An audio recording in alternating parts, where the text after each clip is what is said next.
작년 말까지 조금씩 줄어들던 뉴욕시 범죄 건수가 새해 첫 달 다시 급증했습니다.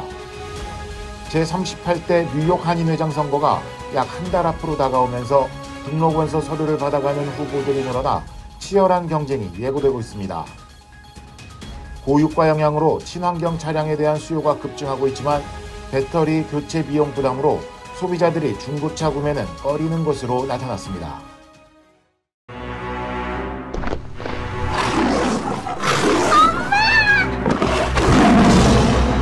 메리 안 돼!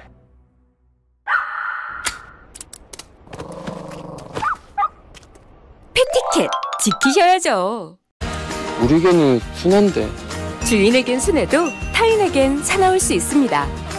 그래서 반려인의 패티켓 알려드릴게요. 반려견과 외출 시 목줄을 꼭 착용해주세요. 배설물은 반드시 수거해주시고 반려동물 등록도 잊지 마세요. 하나 더, 일반인도 패티켓 지키셔야죠. 예쁘다고 함부로 만지지 마세요. 쉿! 반려견 앞에서 큰 소리를 내거나 갑자기 달려오면 놀랄 수 있어요. 모두를 위한 패티켓, 행복한 동행을 위한 기본입니다.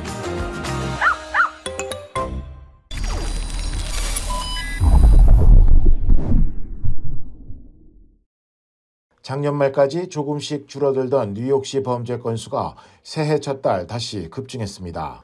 뉴욕시경이 발표한 1월 범죄 통계에 따르면 2023년 첫 달 뉴욕시에서 발생한 범죄 건수는 총 1067건으로 2022년 1월 9,672건에 대비해 4.1% 늘었습니다.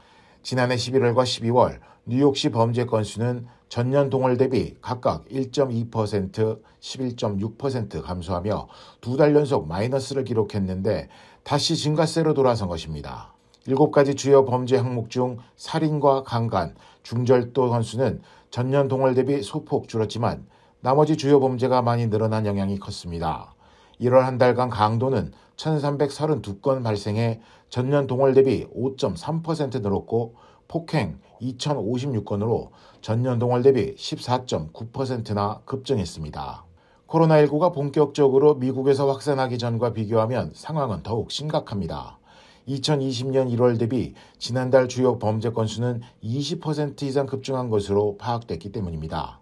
다만 고무적인 부분은 뉴욕시경이 집중적으로 대응한 총격 사건과 대중교통 내 범죄는 감소세를 보였다는 점입니다. 지난달 뉴욕시에서는 73건의 총격 사건이 발생해 전년 동월 99건에 대비해 26.3% 감소했습니다.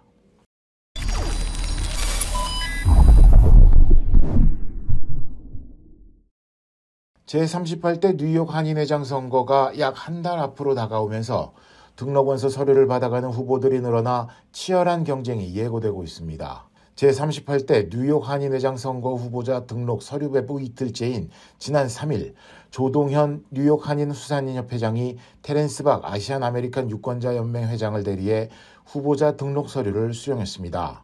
이로써 3일 기준 총 3명이 후보자 등록 서류를 수령한 것입니다. 앞서 이 일에는 진강 뉴욕 한인 변호사협 회장, 김광석 전 뉴욕 한인 봉사센터 회장을 대리해 부용훈 씨가 방문해 후보자 등록 서류를 수령한 바 있습니다. 후보들이 중간에 체류하지 않는다면 이번 뉴욕 한인회장 선거는 찰스윤 현 회장이 단독 출마했던 지난 36대, 37대 선거와는 달리 경선이 치러질 전망입니다.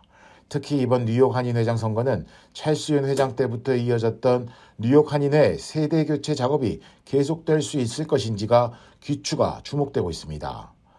이번 선거의 입후보자 등록 및 서류 교부는 오는 8일까지 뉴욕 한인회관에서 진행됩니다. 이후 입후보자 심사는 2월 9일에서 15일간 진행되고 입후보자 등록 공고일은 2월 17일입니다. 뉴욕 한인회장 투표일은 오는 3월 5일로 오전 7시부터 오후 8시까지 뉴욕 한인회관에서 진행될 예정입니다.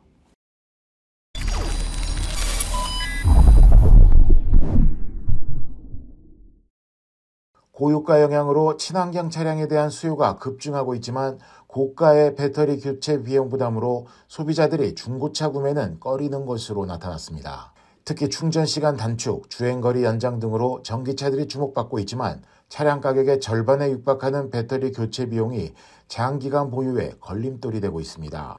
8년 또는 10만에서 15만 마일에 대한 배터리 보증 기간을 제공하는 테슬라의 경우 가장 저렴한 모델인 모델 3의 배터리 교체 비용이 16,000달러에 달합니다. 사고로 인해 수리가 필요한 경우에도 $10,000에서 $12,000의 비용이 드는 것으로 전해졌습니다. 구매가 14만 달러의 모델 S의 경우 배터리 교체 비용이 26,000달러라는 내용이 SNS에 올라와 화제가 되기도 했습니다.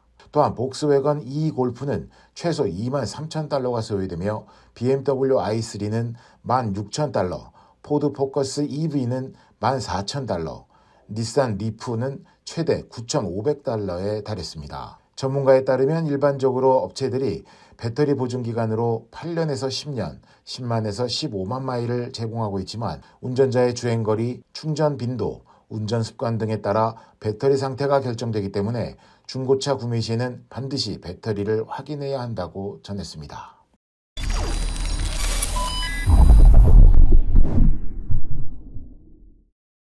한미 외교장관이 워싱턴에서 만나 북한 비핵화에 대한 양국의 의지를 재확인했습니다. 블링컨 국무장관은 핵을 포함한 모든 역량을 동원해 한국에 확장 억제를 제공하고 있다고 강조했습니다. 김양순 기자가 취재했습니다.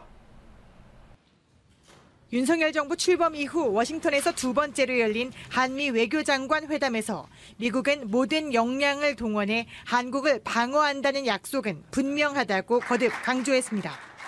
핵과 재래식 무기 등 가용한 모든 자산을 동원해 한국을 방어할 것이며 미국의 핵 우산을 제공하는 확장 억제를 강화하고 심화하고 있다고 설명했습니다. We take extended deterrence very seriously, and just in the last year, we've renewed our working group on extended deterrence. We have colleagues who, at this very moment, are working to strengthen and deepen even further. 박진 외교부 장관 역시 굳건한 한미연합 방위 태세를 유지하면서 확장 억제의 실효성을 높여나가기로 했다며 북한의 비핵화에 대한 의지엔 흔들림이 없다고 밝혔습니다. Secretary Blinken and I also reaffirmed our unwavering determination to denuclearize North Korea. This is at the forefront and center of our joint efforts to establish sustainable peace on the Korean Peninsula. Peace without denuclearization is fake. 박 장관은 또 한국산 자동차 차별 논란이 일고 있는 미국의 인플레이션 감축법과 관련해선 한미 양국의 기업과 산업에 모두 이익이 될 수 있도록 공조하겠다고 설명했습니다. 한미 외교장관은 회담 뒤 기자회견에 앞서 반도체와 인공지능, 양자역학 등 핵심 과학기술에 있어 양국 간 연구 교류를 확대하는 내용의 한미 과학기술협력협정에 서명했습니다. 오늘 한미 외교장관 회담은 중국의 정찰 풍선 문제로 미 국무장관의 중국 방문 일정 취소 결정이 나온 직후에 열렸습니다. 박진 외교부 장관은 이에 대해 미국의 입장을 이해한다. 다만 중국은 북한의 행동에 영향을 미치는 국가인 만큼 미 국무장관이 적절한 시점에 중국을 방문하길 희망한다고 밝혔습니다. 워싱턴에서 KBS 뉴스 김양순입니다. 국무장관이 중국 정찰 풍선의 본토 침범을 강하게 비판하며 예정됐던 방중 일정을 연기한다고 밝혔습니다. 보도에 김기현 기자입니다. 토니 블링컨 미 국무장관이 당초 이번 주말로 계획했던 중국 방문을 미뤘습니다. 미국 상공에서 발견된 중국의 대형 풍선을 정찰 기구로 규정하면서 주권 침해이자 국제법 위반이라고 판단한 결과입니다. I spoke this morning with Director of the CCP Central Foreign Affairs Office, Wang Yi, to convey that in light of China's unacceptable action, I am postponing my planned travel this weekend to China. 중국을 방문할 경우 불법 정찰 문제에 의제가 집중되면서 당초 상정했던 미중 간 경쟁과 협력 관련 현안 논의가 어렵다고 봤기 때문입니다. 미 국방부는 실제 해당 풍선이 핵미사일 기지 등 주요 군사시설 상공을 지난 것으로 파악하고 있습니다. 한때 F-22 전투기로 격추까지 검토했지만 잔해 추락에 따른 민간 피해 우려 등으로 보류하는 대신 지금은 항적을 면밀히 감시 중입니다. While we won't get into specifics in regards to the exact location, I can tell you that the balloon continues to move eastward and is currently over the center of the continental United States. 중국 정부는 해당 풍선이 민간의 기상 관측용이라며 통제 능력을 상실하면서 예정 항로를 벗어났다고 해명했습니다. 그러면서 불가 항력으로 미국에 잘못 들어가 유감이라고 덧붙였습니다. 中国是负责任的国家，一贯严格遵守国际法，无意侵犯任何主权国家的领土和领空。 이 같은 해명에도 미 국방부는 해당 풍선이 관련 장비를 장착한 군사 정찰용이라며 경로 조정도 가능하다고 반박했습니다. 워싱턴에서 KBS 뉴스 김기현입니다. 지난달 일가족 6명을 잔혹하게 학살한 카르텔 사건 소식 전해드렸습니다. 수사당국은 오늘 새벽 2명의 용의자를 검거했다며 당시 절박했던 영상을 공개했습니다. 보도에 김경일 기자입니다. 지난 1월 16일 사건 당시 911로 도움을 요청하는 신고가 접수됐습니다. 수화기 너머로 빨리 와달라는 간절한 목소리가 전해집니다.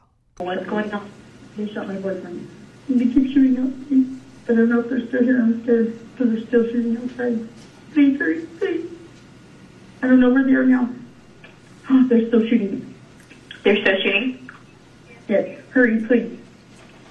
They're coming back. They're coming back. Oh, they're coming back in. Who's coming back in?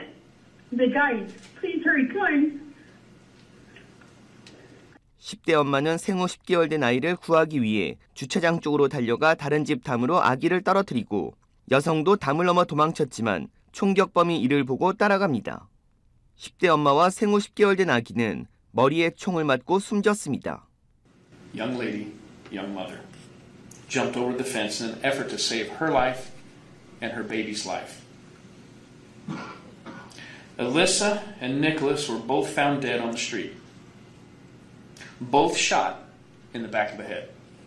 셰리프는 지난 1월 일가족 6명을 잔인하게 살해한 용의자 2명을 일주일 동안 감시하다 오늘 새벽 총격전 끝에 체포했다고 밝혔습니다. Today, I would like to announce the arrest of 35-year-old Angel Uriarte of Goshen and 25-year-old Noah Beard of Isaiah. Beard was taken into custody without incident. Uriarte, on the other hand, engaged in a gun battle with ATF agents and rushed to a nearby hospital and is currently undergoing surgery. 셰리프는 25 노아 비어드가 10대 엄마와 아기를 숨지겠다고 밝히고 성인 희생자 중에는 무릎을 꿇은 상태에서 머리에 총을 맞은 여성도 있었다며 마약 카르텔 조직의 계획된 사건으로 보고 수사를 확대하고 있다고 밝혔습니다. KBS 뉴스 김경일입니다.